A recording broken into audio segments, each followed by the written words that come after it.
2 decades after the towers fell, New York stands at a crossroads between memory and ambition, grief and glass.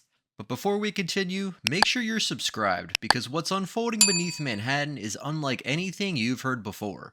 Behind the renderings and press releases lies a storm: political warfare, public outrage, and a moral question no skyscraper can answer. As plans near approval, a secret struggle unfolds beneath the skyline, one that could redefine how the world remembers 9/11. What's happening beneath Lower Manhattan will shock you. Stay until the end. They say time heals all wounds, but in Lower Manhattan, some wounds were never meant to fade. Beneath the steel and glass skyline, the echo of September 11th still lingers in the wind between the towers. For over 2 decades, the World Trade Center site has stood as both a symbol of resilience and a reminder of unfinished business. From the ashes rose one World Trade Center, the gleaming defiant spire piercing the clouds at 1,776 feet. Yet around it, a silence remains.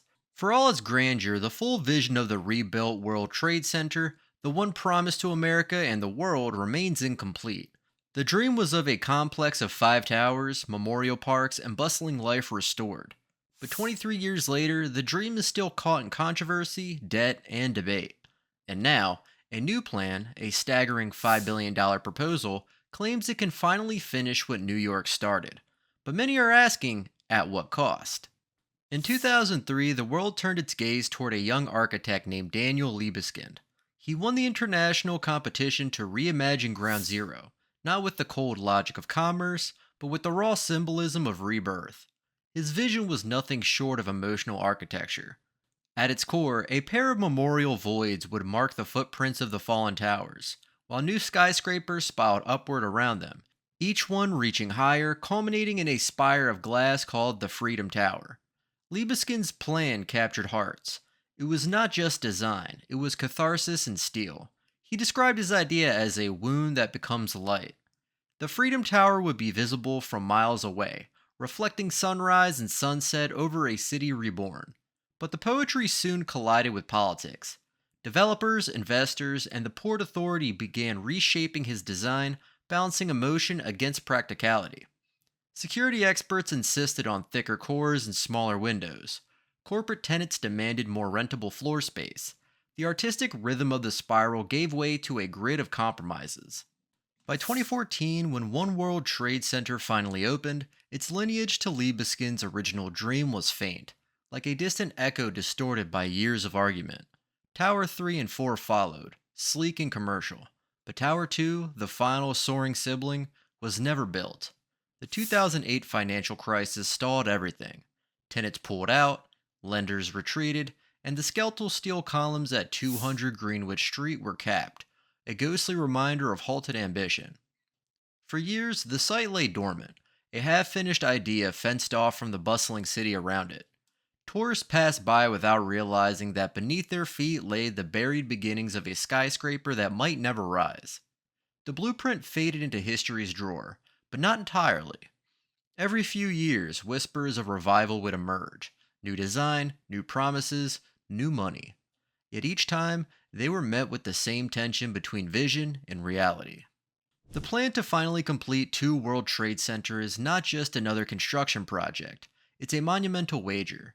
Developer Larry Silverstein, the man who once held the lease on the original Twin Towers, has spent more than 2 decades chasing this conclusion.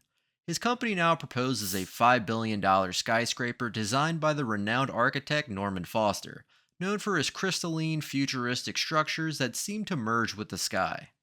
Foster's design for Two World Trade Center is unapologetically modern: a geometric tower of glass terraces that climb in a cascading form, each tier smaller than the one below, like a frozen waterfall of light.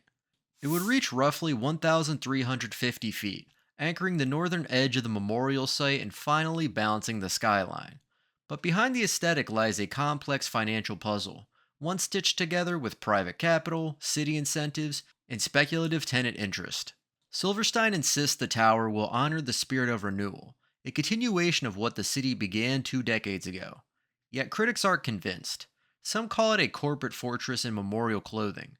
Others question whether such an expensive gamble makes sense in a post pandemic world where offices sit empty and remote work reshapes the economy. Environmental advocates decry the massive carbon footprint of yet another glass clad skyscraper. Families of 9/11 victims argue that the site's sacred weight should not be further commercialized. Even ordinary New Yorkers question the logic. Why build more office space when the skyline already glitters with vacancies? The debate has become less about architecture and more about values. The proposed tower isn't just steel and glass, it's a mirror reflecting how America wants to remember its resilience. And the reflection, for now, is divided. At the heart of this struggle is the clash not of steel, but of symbolism. Daniel Libeskind's original plan was steeped in emotion, light, reflection, and memory. Norman Foster's approach is one of precision, efficiency, and modern elegance. To some, it feels like progress. To others, betrayal.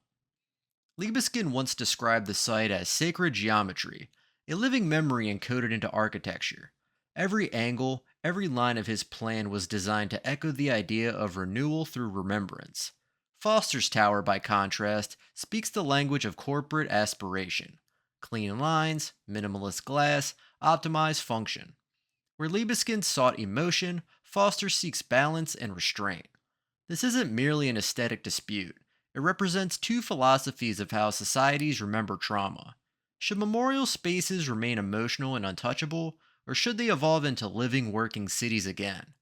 Some believe the site deserves completion, that leaving Tower 2 unbuilt is to leave a scar unhealed. Others believe the skyline is already whole, that the memorial's twin voids are the true punctuation to the story. In community meetings and city forums, the debate continues, often heated and deeply personal. For survivors, families, and first responders, every blueprint carries weight. Every glass panel risks rewriting the narrative of loss. Beneath the architectural arguments lie a more fragile struggle. Who owns the right to shape memory itself? The World Trade Center site was never merely real estate. It was, and remains, a promise. But like all promises bound to grief, it's complicated. To rebuild is to risk forgetting. Yet to stop is to accept incompletion. And somewhere between those two truths, New York continues to build. For all its symbolism and sentiment, the question that ultimately drives the fate of Two World Trade Center is economic. Manhattan's downtown landscape has shifted drastically since the turn of the millennium. What was once the uncontested financial heart of the world now competes with new districts, Hudson Yards, Midtown, even Brooklyn's tech corridor. The global pandemic accelerated the exodus of corporations from traditional office towers, leaving glass monoliths half lit at night, their upper floors standing as empty testaments to changing work culture. Larry Silverstein's ambition, however, hasn't waned. To him, completing Tower 2 is more than nostalgia, it's strategic restoration. He envisions it as a magnet for the world's financial giants, a structure that could pull corporate power back downtown. Yet every move he makes is met by hesitation. Vacancy rates in Manhattan hover at historic highs. Lenders demand guarantees. Potential tenants want flexibility, sustainability, and identity, not just square footage and skyline views. Rumors ripple through the city's real estate circles. Some claim Apple has expressed interest, others whisper about BlackRock or perhaps JP Morgan. Each rumor briefly lifts the market's pulse before fading back into uncertainty. Without a major tenant, Silverstein can't break ground. Without breaking ground, no tenant will commit. It's a perfect economic stalemate. Meanwhile, the empty lot remains, its foundation sealed like a time capsule beneath the surface. Tourists walk past without realizing that a $1 billion promise lies dormant beneath their steps. For now, Two World Trade Center is less a tower than a question suspended in midair, a chess piece waiting to be moved. A final chapter New York hasn't decided how to write. If approved, Two World Trade Center won't just be another skyscraper. It will be a structural organism, an immense living network of steel and resilience, designed to exist in dialogue with both the city's future and its ghosts. Beneath the glass and concrete lies a labyrinth. Existing subway lines, the path train tunnels, high voltage conduits, and the unseen arteries of lower Manhattan. Engineers must integrate this colossal foundation into a site already dense with infrastructure and memory. To do so, they are rethinking the very anatomy of the tower. Reinforcement against seismic tremors, chemical exposure, and even direct airliner impact are now codified into its DNA. The foundations will be dug deep, rooted into bedrock with next generation damping systems, mechanisms that allow the building to subtly sway and absorb impact forces like a tree in the wind. Its frame will not simply rise, it will anchor, absorbing and redistributing pressure through reinforced steel columns thicker than those of any prior skyscraper in the United States. Inside the core, that vertical spine will be one of the thickest ever constructed, designed to contain and protect life under even the most catastrophic conditions. Elevators will be sealed within pressurized shafts, transforming into emergency containment corridors should disaster strike. The HVAC system will be capable of filtering biological and chemical contaminants in seconds, turning the tower into a sealed ecosystem of safety. It's not merely a building, it's a fortress designed to coexist with trauma, not erase it. Every weld is a statement, every beam a promise that history will not repeat itself. And yet, no blueprint can calculate the emotional pressure of building on hollowed ground. For those who remember that morning in 2001, no amount of engineering can insulate against memory.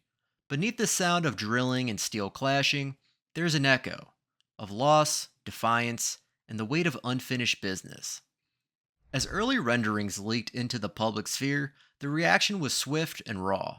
Survivors groups accused developers of profiting off pain, their voices amplified by an audience still uneasy about the commercialization of tragedy. The sleek models of mirrored glass and minimalist terraces clashed with the lingering sentiment that some places should remain untouched. Environmental advocates raised a different alarm. New York, they argue, doesn't need another monument to capitalism's skyline. The city is facing sea level rise, housing crises, and infrastructural decay. What we need, one activist said during a City Hall protest, is resilience, not more reflections of power. By mid 2024, Lower Manhattan became a stage for dissent. Artists transformed nearby walls into public canvases, their murals speaking the words of a restless conscience. Let the ground breathe. Memory isn't for sale. The void remembers. The imagery wasn't anti development, it was anti forgetting. For the families of 9/11 victims, the argument cut deeper. Some believed that completing this site was a necessary gesture, a form of closure, proof that the city could heal. Others saw it as a disruption of sacred space. Leave it open, one widow told reporters. Let the absence speak louder than the skyline ever could. In council chambers, politicians faced a moral geometry more complex than any architectural one. Economic growth pulled in one direction, remembrance in another.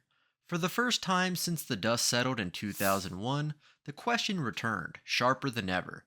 Should Ground Zero remain a place of mourning or become a monument to moving on? To the millions who visit the memorial pools each year, the site of the World Trade Center is not geography, it's emotion etched into stone.